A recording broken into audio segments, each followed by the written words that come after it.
Stroke के बाद physical activity ना करने की वजह से दो प्रॉब्लम्स जो मेन हैं वो आपको फेस करनी पड़ती हैं। नंबर वन प्रॉब्लम क्या है कि आपकी माइंड बॉडी का कनेक्शन नहीं बनेगा, यानी कि आपका जो दिमाग और आपका जो बाजू है उसका कनेक्शन नहीं बनेगा, क्योंकि आपकी कोई स्पेसिफिक एक्टिविटीज़ हो ही नहीं रही।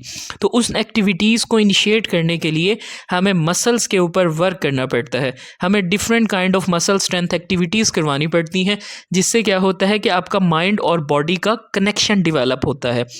नंबर टू क्या होता है कि आपके जो मसल हैं उनकी एट्रोफी होना स्टार्ट हो जाती है, यानी कि आपके जो मसल्स हैं वो अपने साइज़ में कम होना शुरू हो जाते हैं। आपका मसल मास जो है वो रिड्यूस होना शुरू हो जाता है। वो किस वजह से होता है कि जब आप मसल के ऊपर जोर नहीं डालेंगे तो मसल के जो रेशे हैं, फाइबर हैं, वो अपने आप को कमज़ोर करना शुरू कर देंगे और कुछ टाइम बाद आपका मसल मास बहुत ज़्यादा कम हो जाता है। हमारे जो दो गोल्स होते हैं उनके अंदर हमने करना क्या होता है, सबसे पहले आपका माइंड एंड बॉडी का कनेक्शन डेवलप करवाना होता है। उसको हम किस तरह करवाते हैं, हम मसल स्ट्रेंथ एक्सरसाइजेस करवाते हैं, स्पेसिफिक ट्रेनिंग एक्सरसाइजेस करवाते हैं, जिनमें पेशेंट को टास्क दिया जाता है ताकि वो उस टास्क को लें, ताकि उनका बॉडी और माइंड का जो एक कनेक्शन है जो टूट गया है वो डिवेलप हो। तो उसको डिवेलप करवाने के लिए हम क्या करते हैं, नंबर वन हम उनको स्ट्रेंथ ट्रेनिंग करवाते हैं, यानी कि उनको स्पेसिफिक डेली एक्टिविटीज़ के अंदर, लाइक जैसे उन्होंने वॉक करनी है, खड़े होना है, सीढ़ियाँ चढ़ने की कोशिश करनी है, तो हमने उनको टास्क देना है कि आपने इसको इस तरह करना है। अब हमारे पास ये जो पेशेंट हैं इनका क्या है कि ये अब अच्छे से उसको राउंड कर लेते हैं। अब हमने इनको आज एक टास्क दी है कि आपने इसको पकड़ना है और इसको इस तरह से मूव करना है। ये अब देखें, अब ये किस तरह से अच्छे तरीके से इसको ग्रिप कर लेते हैं और इसको मूव करके छोड़ देते हैं। इससे एक तो इनकी रिस्ट की, फिंगर्स की मूवमेंट बेहतर होगी, क्योंकि ये टास्क स्पेसिफिक एक्टिविटीज़ हैं बड़ी।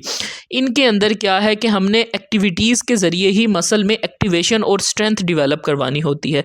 अब हमने इनके अंदर परफॉर्मेंस बेहतर करने के लिए इनको कुछ ऐसी स्पेसिफिक एक्टिविटीज़ को मॉड्यूलेट कर देते हैं, यानी कि उनको हम थोड़ा सा चेंज कर देते हैं ताकि आपका ब्रेन जो है उसे परसीव करे, आपका बॉडी एंड माइंड का कनेक्शन डेवलप हो। वो कनेक्शन निहायत ज़रूरी होता है आपके मसल्स की मूवमेंट के लिए। जब आपके मसल्स प्रॉपर तरीके से मूव करेंगे तो आप अच्छे तरीके से अपनी बॉडी को यूज़ कर सकेंगे।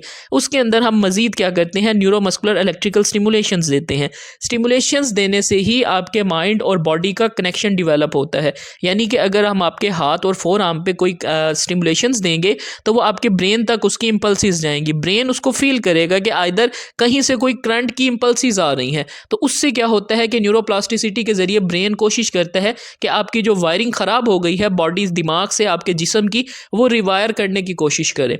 तो उसके लिए हम स्टिमुलेशन थेरेपी भी देते हैं। स्टिमुलेशन थेरेपी देने का असल मकसद क्या होता है, आपकी फ़िज़िकल परफॉर्मेंस को बेहतर करना, यानी कि बेसूद मसल के अंदर जब हम एक मूवमेंट करवाते हैं तो वहाँ पर वो मसल भी एक्टिवेट होता है, क्योंकि वो बिल्कुल बेसूद हो गया था। अब उसके बाद हमने क्या करना होता है, नंबर टू, कि आपके मसल की एट्रोफी को कम करें, यानी कि आपके जो मसल हैं वो साइज़ में छोटे होते जाते हैं, टाइट होते जाते हैं, आपके जो फाइबर्स हैं वो इकट्ठे होकर शॉर्ट हो जाते हैं, आपके मसल टाइट हो जाते हैं, आपको हाथ में मूवमेंट करने में, आपको चलने में प्रॉब्लम आती है। तो उसके लिए हमारे पास स्ट्रेचिंग एक्सरसाइजेज होती हैं। ये देख रहे हैं, ये एक किस्म की स्ट्रेचिंग एक्सरसाइज है और रोटेशनल मूवमेंट हो रही है। इसके अंदर क्या है कि आपने एक जगह से पकड़ा हुआ है और अपने पूरे बाजू को आप मूव कर रहे हैं।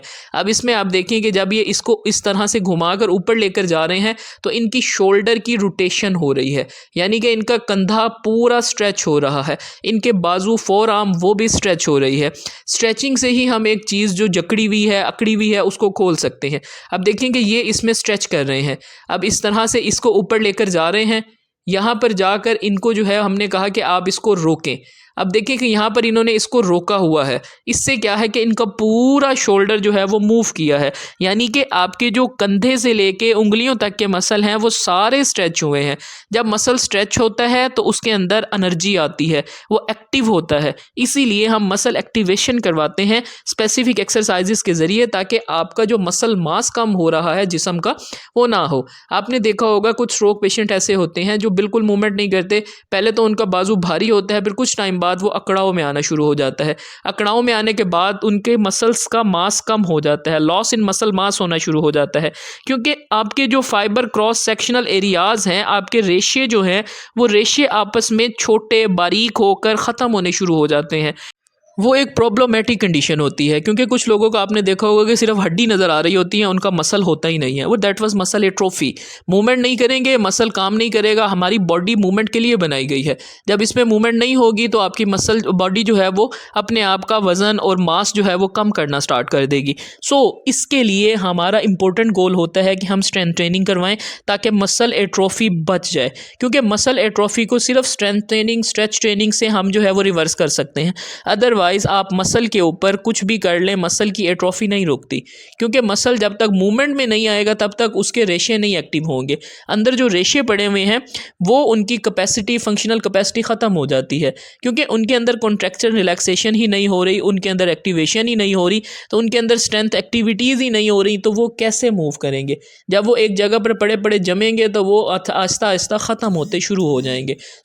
It is very very much important कि एक स्ट्रोक पेशेंट को फिजियोथेरेपी लाजमी करवानी चाहिए। अगर वो फिजियोथेरेपी नहीं करवा रहे तो घर में कुछ एक्टिविटीज़ लाजमी करें, ताकि उनकी मसल स्ट्रेंथ बेहतर हो, मसल एक्टिवेशन हो और उनकी कुछ रिकवरी बेहतर हो। ये आप जो देख रहे हैं इसमें हम स्ट्रेच करवा रहे हैं, full body stretch, full muscle stretch, full arm stretch. यानी कि जब आपने एक जगह से किसी चीज़ को पकड़ लिया है और आप बैठ रहे हैं, ये पूरी आपकी बाजू, कमर, हिप और टांगों के मसल स्ट्रेच हो रहे हैं। उसके बाद जब आप उठते हैं तो आपकी पूरी बॉडी के ऊपर जोर पड़ता है। यही एक किस्म की स्ट्रेंथ ट्रेनिंग होती है।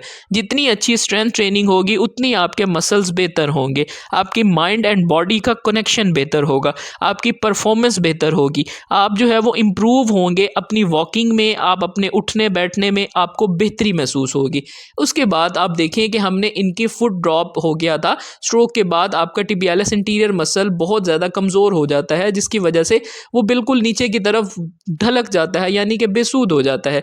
आप जब चलते हैं तो आपको पाँव को घसीट कर रखना पड़ता है। तो हमने इनकी ये मसल एक्टिवेशन के लिए स्टिमुलेशंस भी दी। स्टिमुलेशंस के साथ साथ अब इनकी जो है वो हम यहाँ पर ट्रेनिंग करवा रहे हैं, स्ट्रेच की, होल्ड रिलैक्स की, और साथ में असिस्टेड इनको थोड़ी सी ज़रा हेल्प की जा रही है, ताकि ये इनका जो मसल है ये एक्टिवेट हो और ये पाँव की मूवमेंट को संभाले। इसके लिए हम थोड़ी सी ज़रा इनको असिस्टेंट ऐड कर रहे हैं, यानी कि जब ये मूव करते हैं, दूसरा पाँव उठाते हैं, इसको भी कोशिश करते हैं हम थोड़ा सा ज़रा असिस्ट कर देते हैं, यानी कि खींच के ऊपर कर देते हैं। इससे क्या होगा, मसल के ऊपर स्टिमुलस जाएगा कि मेरे ऊपर कोई मूवमेंट हो रही है, मैं अपने आप को एक्टिव करूं। अब जितना आप इसको बेसूद छोड़ देंगे ये बेसूद होता चला जाएगा। अगर आप हल्की हल्की मूवमेंट इनिशिएट करेंगे तो मसल के अंदर मूवमेंट होना शुरू हो जाती है। अब देखें कि हम इनको हल्की सी असिस्टेंस दे रहे हैं। अब हमने इनको असिस्टेंस के बगैर भी थोड़ी सी आप एक्सरसाइज देखेंगे कि वो हम करवाएंगे, क्योंकि अभी इनको हेल्प की ज़रूरत है। अब जब ये पाँव उठाते हैं, इनका पाँव थोड़ा सा ज़्यादा, पहले तो बिल्कुल मूवमेंट नहीं थी लेकिन अब स्लाइट मूवमेंट है। अब देखिए हमने जब हटा दिया तो ये देखें, दैट वाज द मूवमेंट, कि मूवमेंट होना शुरू हो गई है। अब इतनी मूवमेंट ही मसल ने संभाल ली है, that was good sign of recovery, कि इसके अंदर क्या है कि मसल स्लाइट मूव कर रहा है। तो इतना ही पेशेंट को हम एक्टिवेट करके उसकी बॉडी का जो कनेक्शन है माइंड बॉडी का, उसको मतलब कि डेवलप करने की कोशिश करते हैं, और साथ में आपकी एट्रोफी यानी कि आपके मसल्स जो हैं वो ख़त्म हो जाते हैं, उनको बचाते हैं। अपने आप को आपने जो है वो मोबिलिटी में रखना है, अपने आप के मसल्स की एक्टिवेशन करनी है, मसल की स्ट्रेंथ बहुत ज़रूरी है। अब देखें कि स्लाइड इनकी मूवमेंट स्टार्ट हो गई है। अब आहिस्ता आहिस्ता देखें, राइट वाला जो इनका पाँव है वो काफ़ी उठ रहा है, ये भी कोशिश कर रहा है, उठ रहा है, मीन के मसल का कंट्रोल डेवलप हो गया है। होप सो आपकी आज की वीडियो आप लोगों को पसंद हुई होगी। इसके अंदर हमने एक तो माइंड बॉडी कनेक्शन और दूसरा जो है हमने मसल एट्रोफी को बचाने के लिए आपको बताया है, यानी कि आप अगर मसल को यूज़ नहीं करेंगे तो आपका मसल ख़त्म हो जाएगा, मसल मास लॉस हो जाएगा, आपका मसल बिल्कुल एक पतले सी जैसे होता है ना, तंद सी बन के रह जाएगा, उसका मास कम होगा। उसको रिवर्स करने के लिए स्ट्रेंथ ट्रेनिंग करनी पड़ती है, यानी कि आप कोई ना कोई एक्टिविटी जो इस वीडियो में दिखाई जा रही है इस तरह की कोई एक्टिविटी करें। इससे क्या होगा कि आपका जो मसल मास है वो रिवर्स हो जाएगा, आपकी एट्रोफी जो हो रही है वो कम हो जाएगी और आपकी जो फंक्शनल कैपेसिटी है वो बेहतर हो जाएगी। उसके लिए आपने ये एक्टिविटीज़ करनी है। साथ में आपने क्या है कि माइंड बॉडी कनेक्शन को डेवलप करने के लिए आपने स्पेसिफिक एक्सरसाइजेज टारगेट करते हैं हम स्पेसिफिक मसल ग्रुप को और एरिया को। लाइक अगर आपके मसल शॉर्टन हो गए हैं, टाइट हो गए हैं, आपको मुश्किल होगी वॉक करने में, तो उसमें आपको बेहतरी होती है। ये कुछ बहुत ही ज़्यादा इंपॉर्टेंट पॉइंट्स है जो मुझे लगा कि मैं आप लोगों से शेयर करूं, क्योंकि आप लोगों की सेहत बहुत ज़रूरी है। जो स्ट्रोक पेशेंट ये वीडियो देख रहे हैं इससे सीखें और इस चीज़ को करने की कोशिश किया करें। आप ये भी बताएं कि वीडियो कहाँ से देख रहे हैं, अपना लाइक कमेंट लाजमी किया करें ताकि हमें पता लगे कि आपको हमारे वीडियोस से फ़ायदा हो रहा है या नहीं। अपना बहुत ज़्यादा ख्याल रखें, अपने आप को एक्टिव रखें, सर्दियों में ख़ास तौर पर पानी का ज़्यादा इस्तेमाल और एक्टिव रहें।